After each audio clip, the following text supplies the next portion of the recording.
Today you are going to continue your knowledge of functions through this video. We've talked about graphing functions, creating linear equations given a function table. So we're just going to continue building on what we already know.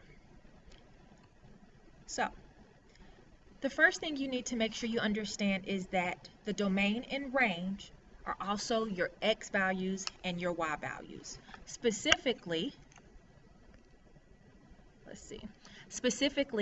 the x values is called the domain and the y values is called the domain. We've already called the domain x values another word. If you remember, input, and the range, we called it output. So we're just continuing to build our knowledge on these different vocabulary words because they have different meaning. A function is a special type of relationship in which for every one input, there is exactly one output. Or in this vocabulary, for every one domain, there's exactly one range. So nothing repeats. If you need to take a moment to get this vocabulary inside of your notebook, please pause the video and do so. But I am going to continue. So continuing our knowledge, here's just an example. The ordered pairs 1, 2, 3, 4, 5, 6, 7, 8. The domain values are in red. They are your x values, also known as input. The range are your y values, and they are in the green, also known as output. So it's just another way to take what we already know are x and y coordinates and just building, giving them additional names. So how can you determine if you have a graph or a table or coordinates and you want to know if it's a function or not? Method one is called mapping.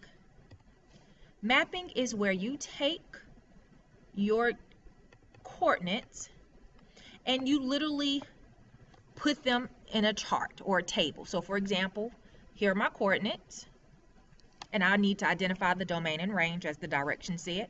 The domain or my input is the x values. The range or output is the y values. And so I sat down and I made my table and I just put these coordinates where they belong. And then I map out to see if my domains or my inputs repeat. So -2 goes to 0.5 because the coordinate says. 0 goes to 2.5 because the coordinate says. 4 goes to 6.5 because the coordinate says. And 5 goes to 2.5. Therefore, my x values or domain does not repeat. This is a function. Again, my x value doesn't repeat. Therefore, this is a function. Let's look at another example. Here's my coordinates, and below I've already created my input or output table, and I've documented all of my coordinates in the table. And if you look here, the 6 for the x coordinate repeats. I have a 6, 5 and a 6, 4. The function or the definition of a function is for every one input, there's exactly one output, meaning my x values don't repeat. Here, my x value repeats. I have more 6's than necessary. Therefore, this is not a function. My x value cannot repeat. And I mapped it. That's called the technique mapping diagram. And I see that my x goes to 2 different y's. I have 2 different outputs for one input. Not a function. So here you pause the video and see if you can identify if this relationship is a function or not. Again, I'm taking my coordinates and I am plotting them.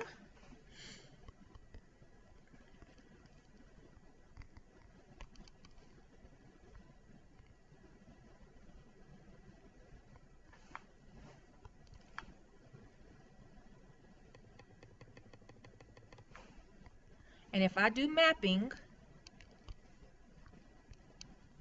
I already notice this is not a function. My 4.2 goes to 1.5 and 0. Therefore, not a function. Repeating input, repeating x values, not a function. Let's continue. You, again, pause here. See if you can identify if this is a function. After you pause, practice, come back and check me. I am going to continue. And I am not doing the best job of putting these in order. Obviously, -2 comes before 1, but I'm just writing it down for now.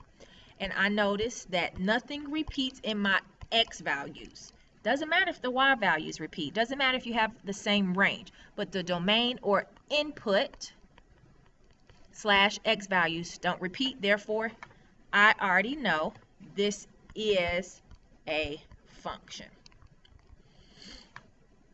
Oops, sorry. Let's continue. Sorry, got some stuff going on, but continuing. All right, so another method for identifying if you have a function or not is something we've kind of already talked about in class. Method 2, identifying a function, is the vertical line test. So let's break this down. Vertical. What does vertical mean? Got my graph. Vertical is up and down. Vertical lines. And we already talked about this in class. The vertical line test is literally where you graph the coordinates given and you take your actual pencil and place them over the coordinates and see if it repeats or touches more than one of the same coordinates. If it does, then you are repeating the x value, which means it's not a function. And I can already look at this graph and see the x value repeats. Therefore, I know if I did a vertical line test, I am touching more than 1 point. No, this is not a function. You cannot have repeating inputs, x values, domains. They cannot repeat. Let's try that again. Here, if I drew the vertical line test, already done, and again, it doesn't matter where you draw this on your graph. As long as you draw it, do you touch more than one coordinate? No. So therefore, this is a function because it only touches one coordinate, regardless of where I draw the vertical line test. So here, pause, maybe grab some graph paper and try this to see if it is function or not. I am going to continue and go ahead and graph these 4, 2, 1, 2, 0, 1, and -2, 2. I don't know if I graphed that right. Let's see. 4, 2, 1, 2, -2, 2, and let's start over. I made a mess. Sorry. I don't know what that is.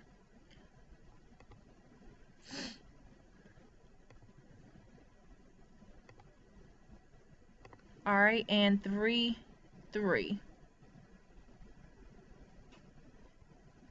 So it looks like my line is doing something like that. Totally fine, doesn't matter. If I draw a vertical line test anywhere on this graph, it only touches one coordinate. It is a function.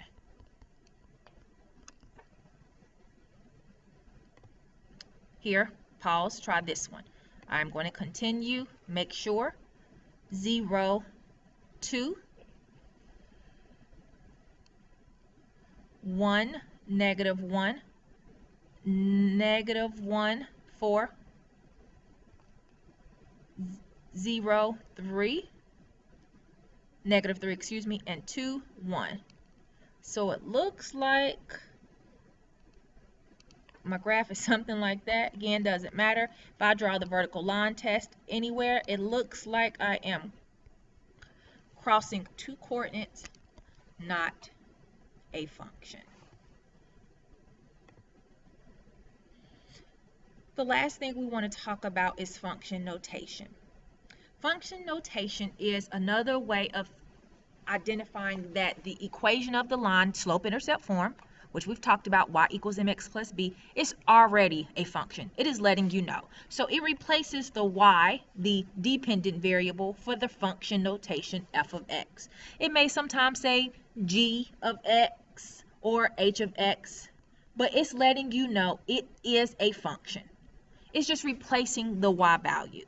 So it emphasizes that it's a function. It lets you know one input for one output. Please do not let, if you see a f of x or h of x or g of x, confuse you. It is the same thing as y equals. It's just identifying immediately that it is a function.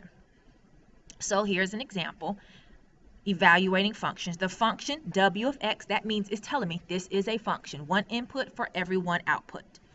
250x represents the number of words you can read in x minutes. How many words can you read in 8 minutes? Same thing you would normally do. However, they plug in 8, and where you see the value 8, they replaced it, with x. So the x goes away and they just replace it with 8. 250 times 8, 2,000. So you can read 2,000 words in 8 minutes. Stuff you already know how to do, just taking the words and just saying it in a more mathematical way. This completes the video on continuing writing and identifying functions. Let your teacher know if you have any additional questions. Be prepared to complete some practice.